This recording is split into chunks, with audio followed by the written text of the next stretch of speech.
Textbook એક question આપણો પહેલા 15મો જોઈ લઈએ. 15th ક્વેશ્ચન ઓપ્શન એ શું આપ્યું છે? x⁻²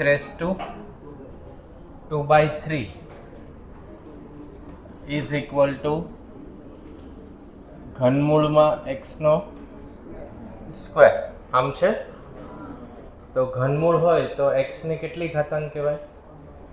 1/3 અને વર્ગમૂળ હોય તો 1/2. તો એ પ્રમાણે x નો સ્ક્વેર અને એની પાવર 1/3 તો x⁻² થાય. એ જ પાવર આપે છે અને બંને વચ્ચે નિશાની કઈ? Equal to. તો x⁻² is equal two x⁻² કહેવાશે. તો કયું ઓપ્શન સાચો છે? એ ઓપ્શન. બરાબર. બીમાં એવું નહીં થાય. બીમાં x⁻³ આપ્યું છે કે 2/3? 2/3. તો 2/3 અને પછી અહીંયા વર્ગમૂળમાં x ઘન કર્યો છે તો x ની 3/2 ઘાતાંક થાય. અને જ્યારે ડાબી સાઈડ કઈ છે? 2/3. તો 3/2 અને 2/3 બંને ઇક્વલ કહેવાશે નહીં. એટલે 2/3 ઇઝ નોટ ઇક્વલ ટુ 3/2. એટલે ટ્રુ થશે નહીં. એના જેવું ગ્રેટર અને લેસમાં x⁻² is greater than x⁻². Greater ન થાય, કેવું થાય? એક સમાન થાય. અને D option x⁻² is less than x⁻². Less પણ થાય નહીં, ખાલી ઇક્વલ ટુ થાય. એટલે સાચો જવાબ કયો આવશે? એ. બરાબર. આવો ટ્રુ ઓપ્શન વાળો બીજો એક MCQ છે 12મો. Which one is true?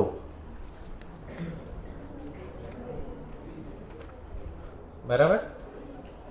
તો એમાં પણ સેમ થિયરી અપ્લાય થશે. 1 ઇઝ ઇક્વલ ટુ 1 વાળો. હવે જો ક્વેશ્ચન નંબર 25. 1/1 વત્તા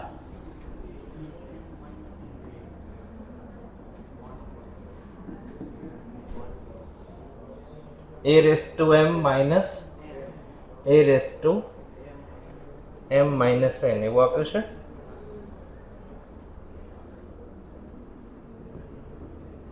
આવું લખાય એને a⁻m માઇનસ a⁻n અને પછી a⁻m minus a⁻p. 1/1 plus a⁻n a⁻n છે. ઓકે.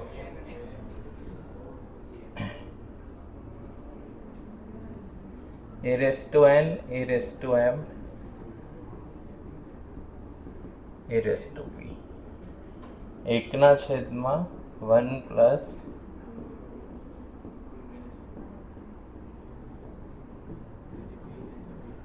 આમ છે. હવે લસા લેવો હોય તો જે આપણે આ કૌંસને લાગુ પાડશું એ બંને બીજાને લાગુ પડે, ખાલી ક્રમ બદલાયા કરે. તો અહીંયા જુઓ m છે અંશમાં, અહીંયા p. હવે m, n અને p. જો અંશમાં m હોય તો છેદમાં np, n હોય તો mp ને p હોય તો mn. એના સિવાયના બે જે અંશમાં હોય એના સિવાયના બે. તો આપણે લસા લેવો હોય તો આને શું લખાય? 1/a⁻p અહીંયા ગુણાય, a⁻n ત્યાં ગુણાય. એ બેયનો ગુણાકાર ક્યાં ગુણાશે? એક સાથે. આ સ્ટેપ ખ્યાલ આવ્યો? a⁻n a raised to p વત્તા a raised to m a raised to p a raised to m a raised to m. છેદનો છેદ ક્યાં જાય?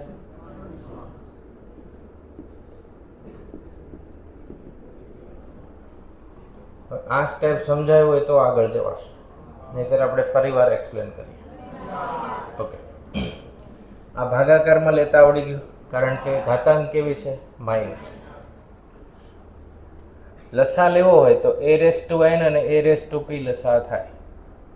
આપણે એવું વિચારીએ કે 1 પ્લસ 1/3 1/4 આવું લખ્યું હોય તો આપણે શું કરીએ? લસા કેટલો થાય? 12. તો 12 વત્તા 4 વત્તા 3 આખાના છેદમાં એવું કરીએ. એવું જ અહીંયા કરે છે. a raised to p અહીંયા અંશમાં ગુણ્યા, a raised to n અહીંયા ગુણ્યા. a raised to p અને a raised to n એટલે જે આ 12 લસા હતો 3 અને 4 એને કોની સાથે ગુણી દીધા? 1 ની સાથે. બરાબર? અને આ બધું છે એ કોના છેદમાં છે? 1 ના છેદમાં. એટલે જેમાં છેદનો છેદ અંશ 12 અંશમાં આવી જાય એવી રીતે a raised to n a raised to p ક્યાં આવી ગયા? અંશમાં.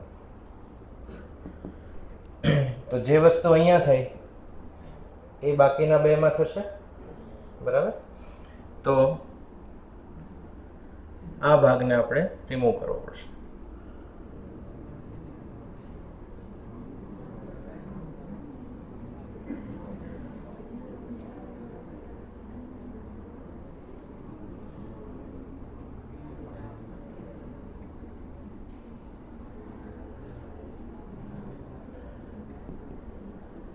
a raised to p a raised to m છેદમાં શું લખાય? a raised to m a raised to p a raised to n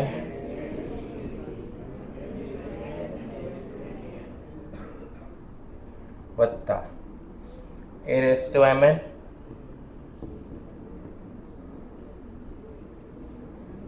a raised to m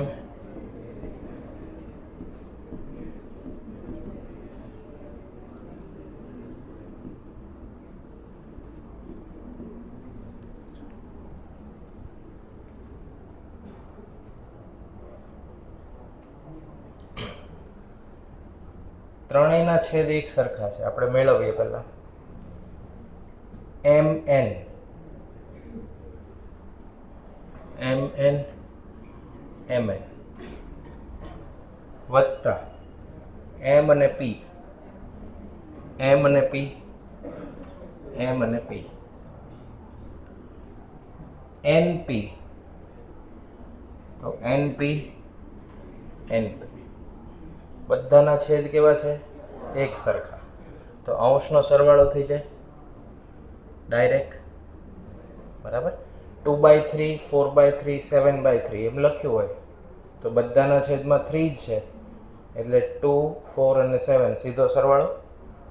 એવી રીતે a raised to n a raised to p a raised to m a raised to p a raised to m a raised to n છેદમાં a raised to n a raised to p a raised to m a raised to p બંને એક સમાન છે.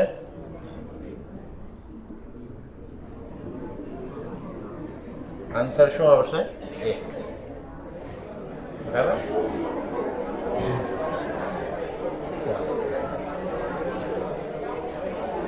લખી લો 25.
લખાઈ ગયું બધાને?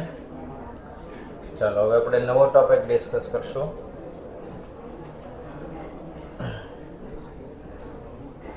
એનું નામ છે રેશિયો. ચેપ્ટરનું નામ શું છે? રેશિયો. પાના નંબર 1.2 ખોલો.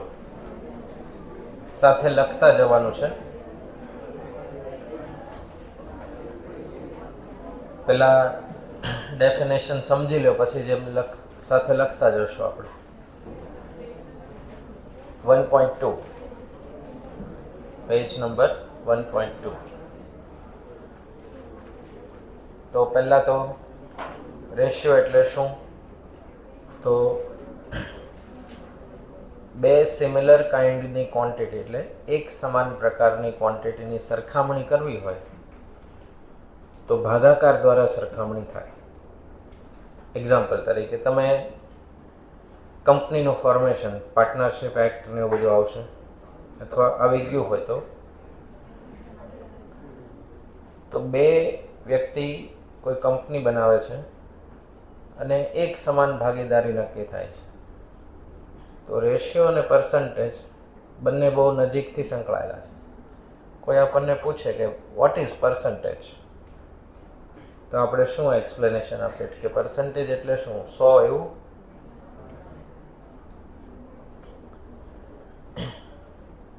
તો કોઈ પણ ક્વોન્ટિટી હોય, ભાગીદારી હોય, પૈસા હોય, સેલરી હોય, પર્સન્ટેજ યુઝ થાય સરખામણી કરવા. શેના માટે યુઝ થાય? સરખામણી કરવા. એક્ઝામ્પલ આપશું એટલે ખ્યાલ આવી જશે. જે 100 છે એ આપણો રેફરન્સ નંબર છે. જ્યારે આપણે 100 બોલીએ ત્યારે એનો મિનિંગ એવો થશે કે પૂરેપૂરું. 100 નો મિનિંગ શું થશે? પૂરેપૂરું, 100%. એટલે જે પણ ગણતરી થતી હશે એમાં પૂરેપૂરાને આપણે શું કહેશું? 100. અડધું બોલીએ એટલે આપણે શું બોલીએ? 50%. એવું જ રિયલાઇઝ કરીએ છીએ, બરાબર? તો જ્યારે બે સમાન પ્રકારની ક્વોન્ટિટીને ભાગાકાર દ્વારા સરખામણી કરવી હોય તો એને કોનું નિર્માણ થાય? રેશિયોનું નિર્માણ. એટલે ફ્રેક્શનની ડેફિનેશન તમને આપી હતી. P/Q સ્વરૂપે જે લખાયું હોય એ બધા શું કહેવાય? ફ્રેક્શન કહેવાય. રેશિયો છે એક પ્રકારનું ફ્રેક્શન છે, પણ એમાં કન્ડિશન એવી છે કે જે સંખ્યા અંશમાં લખી હશે એની સિમિલર સંખ્યા નીચે લખી હશે. સિમિલર એટલે શું? કે એક વ્યક્તિનું એક દિવસનું મહેનતાણું માનો કે 500 રૂપિયા છે, બીજા કોઈ વ્યક્તિનું એક દિવસનું મહેનતાણું 1000 રૂપિયા છે. તો અંશમાં જો મહેનતાણું હોય, સેલરી ફોર 1 ડે, તો છેદમાં પણ શું હોવું જોઈએ? સેલરી જ હોવી જોઈએ અને 1 ડેની જ હોવી જોઈએ. તો આનો આપણે ભાગાકાર કરીએ તો શું આવે? 1/2. તો ફર્સ્ટ લાઈન વાંચો 1.2 ઉપર. Ratio is a comparison of sizes of 2 or more quantity. હમણાં આપણે મોર ક્વોન્ટિટી છોડી દો, ખાલી 2 ક્વોન્ટિટી રાખીએ. કમ્પેરિઝન છે, શું છે? સરખામણી. Ratio is a comparison of 2 or more quantities of the same kind. એટલે એક સમાન પ્રકારની બાય ડિવિઝન. અહીંયા એવું લખવામાં આવે કે એ વ્યક્તિનો મહિને 15,000 સેલરી છે અને બી વ્યક્તિ 80 kgના છે, તો કોઈ અર્થઘટન નીકળે નહીં. એ વ્યક્તિની સેલરી છે, બી વ્યક્તિનું વજન છે. તો રેશિયો એટલે કમ્પેરિઝન કોની થાય? એક સમાન પ્રકારની ક્વોન્ટિટીની સરખામણી. જો એક સમાન પ્રકારની ક્વોન્ટિટી નથી તો જે વસ્તુ બોલવામાં આવી રહી છે એનું કોઈ અર્થઘટન થાય નહીં. આપણે એવું કહીએ કે આપણા કોચિંગ ક્લાસમાં 300 સ્ટુડન્ટ ભણે છે, બીજા કોઈ કોચિંગ ક્લાસમાં સાયન્સ ભણાવવામાં આવે છે, કોઈ મિનિંગ ના થાય. પણ સ્ટુડન્ટની સંખ્યાનો ભાગાકાર કરીએ બંને કોચિંગ ક્લાસના તો કંઈક મિનિંગફુલ આન્સર મળે. એક ફ્રૂટની પરચેસ વેલ્યુ 150 રૂપિયા કિલો છે અને એક વ્યક્તિની સેલરી એક દિવસની 1000 છે. તો ફ્રૂટની વેલ્યુ સામે ફ્રૂટની વેલ્યુ હોવી જોઈએ, સેલરીની સામે સેલરી હોવી જોઈએ, હાઇટ સામે હાઇટ. જે પણ કંપનીનું ટર્નઓવર તો ટર્નઓવર, નફો તો નફા સામે નફો. બે સિમિલર કાઇન્ડ ક્વોન્ટિટીનો ભાગાકાર કરીએ તો શું મળી જાય? રેશિયો મળે. પણ બંને પ્રકાર કેવો હોવો જોઈએ? સમાન હોવો જોઈએ. કેટલાના ફેમિલીમાં ફાર્મિંગ થાય છે, ખેતી કામ? મારા ફેમિલીમાં થાય છે એટલે હું વાંચું છું.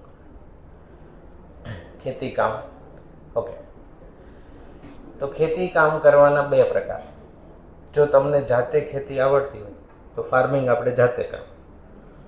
જાતે નથી કરવું, તમે કોઈ બીજા પ્રોફેશનમાં ઇન્વોલ્વ છો અથવા પ્રોફેશન બીજું નથી છતાંય જાતે નથી કરવું, તો લેબર કામ આપવું પડે કોન્ટ્રાક્ટ કરીને. વ્યવહારુ ભાષામાં કહેવાય ભાગવું આપ્યું. બરાબર? શું કહેવાય? ભાગવું આપ્યું. એ જે રાખે એના માટે ભાગ્ય એવો વર્ડ છે. બરાબર? અહીંયા ધ્યાન આપો. તો પાર્ટનરશિપ કંપની બનાવીએ ત્યારે આપણે એવું લખીએ કે બંનેને 50-50% ભાગીદારી હોય તો ભાગીદારીનો રેશિયો શું બને? 1:1. ટોટલ જે પ્રોફિટ થશે એના બે ભાગ પડશે. એક ભાગ કોને મળે? એ ને, અને બીજા ભાગ મળે બી ને. જ્યારે એ માનો કે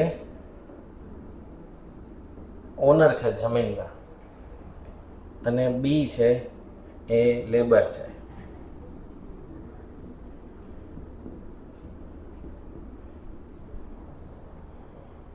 તો રેશિયો આપણે ડિવાઈડ કર્યો 3:1.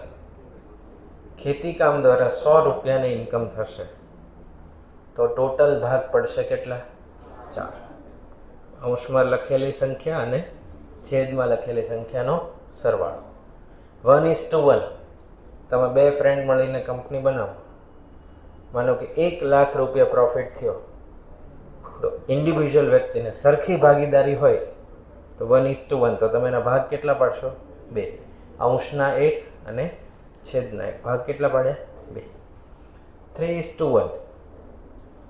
જમીન માલિક 100 રૂપિયામાંથી કેટલા રૂપિયા રાખશે? 75. 4 ટુકડા પાડવાના, એમાંથી 3 ટુકડા કોના? જમીન માલિકના. 1 ટુકડો કોનો? લેબર. ટકાવારીમાં કન્વર્ઝન કરો તો 75% કોના? માલિકના અને 25% કોના? લેબર. આને વ્યસ્ત લખીએ.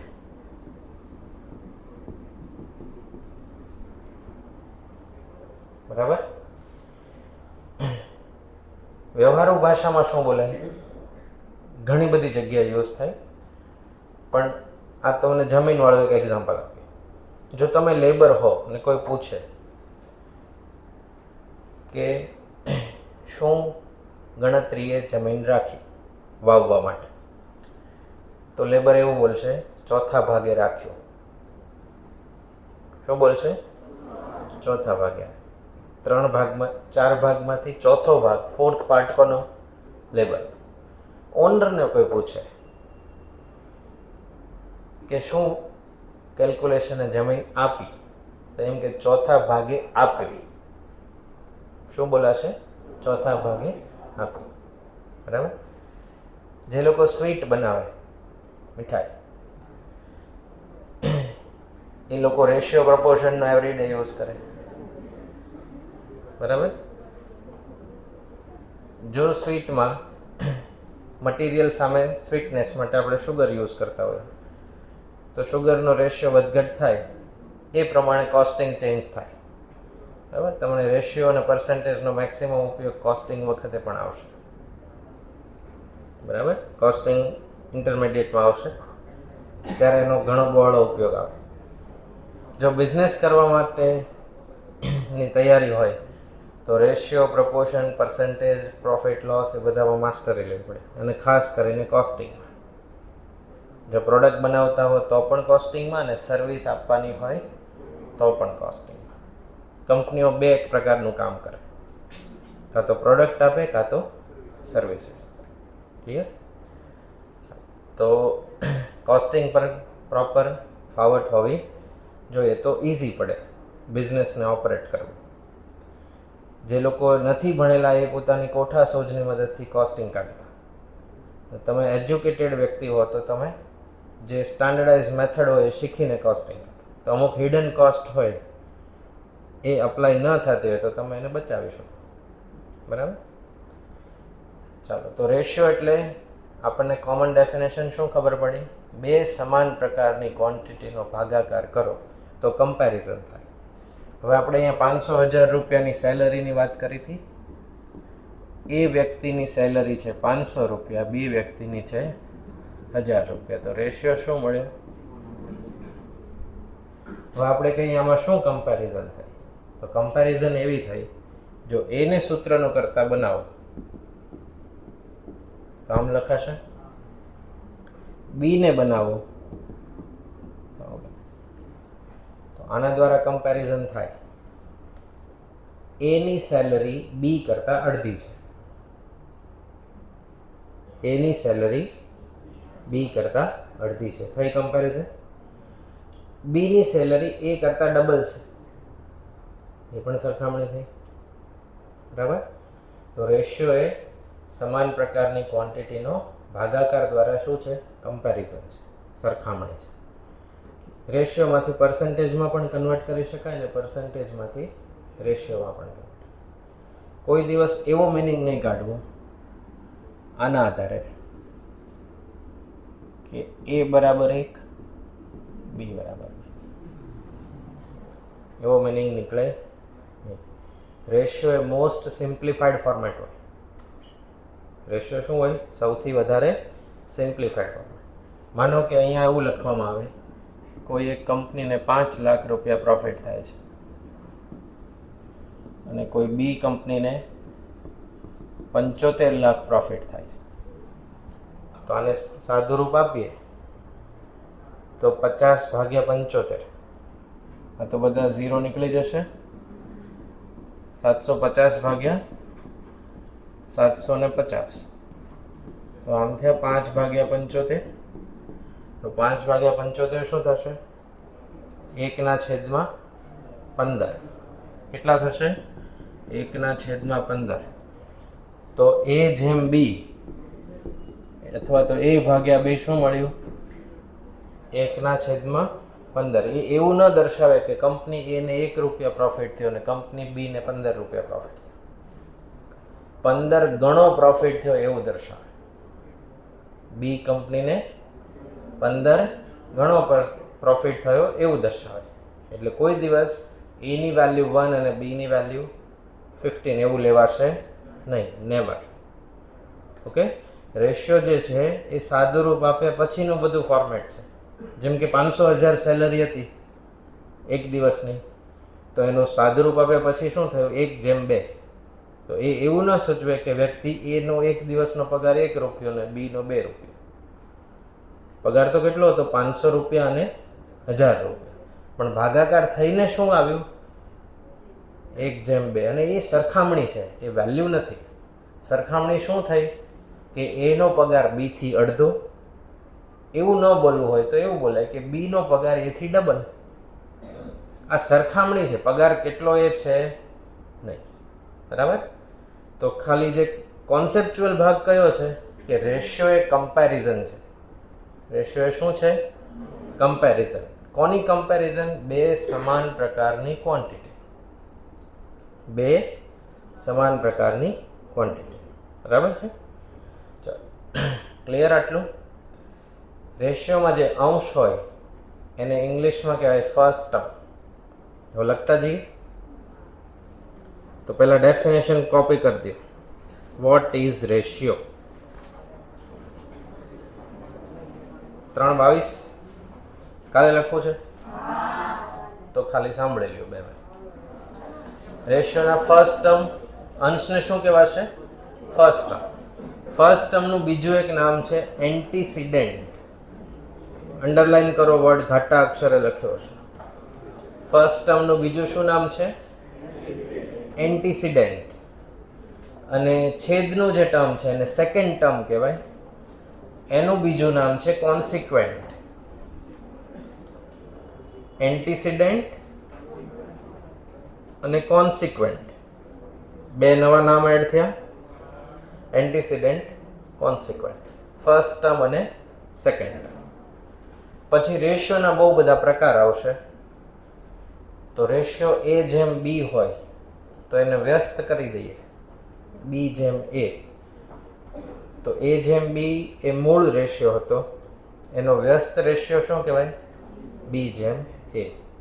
હવે આ બોલવાની ગુજરાતીમાં રીત છે A/B અને ઇંગ્લિશમાં છે A:B. શું બોલાશે? A:B. તમારે લખવું હોય તો લખી લો A/B અને બીજું લખવાનું A:B.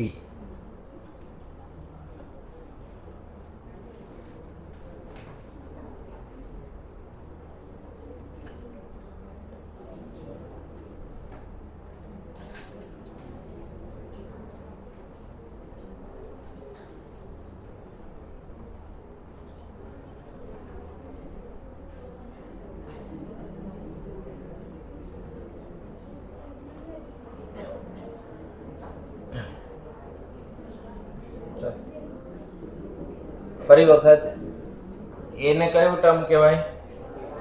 First term. ઇંગ્લિશમાં એન્ટીસિડેન્ટ અને બી ને સેકન્ડ ટર્મ કોન્સિક્વન્ટ. બરાબર. અને A/B is not equal to B/A. ક્રમ બદલી નાખીએ તો રેશિયો સમાન રહે નહીં. બરાબર. હવે રેશિયોના અલગ અલગ પ્રકાર આવશે. પહેલું ઇન્વર્સ રેશિયો. ઇન્વર્સનું ગુજરાતી થશે વ્યસ્ત. A/B આપ્યું હોય તો એનો ઇન્વર્સ રેશિયો શું મળે? B/A.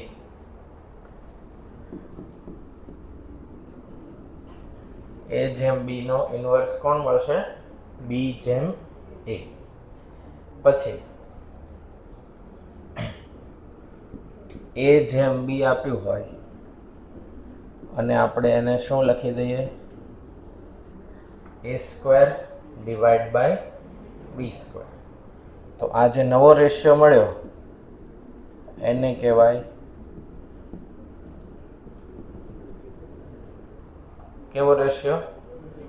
Duplicate ratio. A/B આપ્યું હોય અને વર્ગમૂળ A ડિવાઈડ બાય વર્ગમૂળ B, તો એને કહેવાય સબ ડુપ્લિકેટ રેશિયો. પાછા બીજા બે નામ, ડુપ્લિકેટ રેશિયો, સબ ડુપ્લિકેટ રેશિયો. પછી A/B, A3 B3, ટ્રિપ્લિકેટ રેશિયો અને a જેમ b ઘનમૂળમાં a અને ઘનમૂળમાં b સબ ટ્રિપ્લિકેટ રેશિયો. તો 4 એડ થયા. ડુપ્લિકેટ, સબ ડુપ્લિકેટ, ટ્રિપ્લિકેટ, સબ ટ્રિપ્લિકેટ. ઓકે. અને ઇન્વર્સ પ્રકાર કેટલા થઈ ગયા? 5. છઠ્ઠો પ્રકાર કમ્પાઉન્ડ રેશિયો.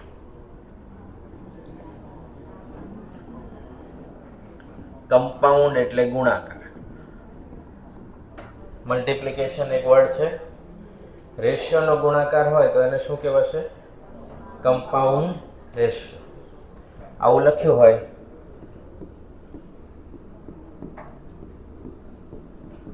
અને એમ કે આ ત્રણેયનું કમ્પાઉન્ડ રેશિયો મેળવો. ટોટલ રેશિયો કેટલા છે? 3.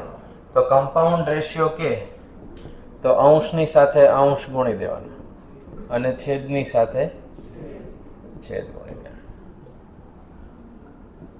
હવે ખાલી 2 ની ગુણાકાર કરવાનો કે તો 2 ગુણવાના, 3 હોય તો 3 ને 4 હોય તો 4. જેટલા હોય એ બધાના અંશનો ગુણાકાર અને છેદમાં બધાના છેદનો ગુણાકાર.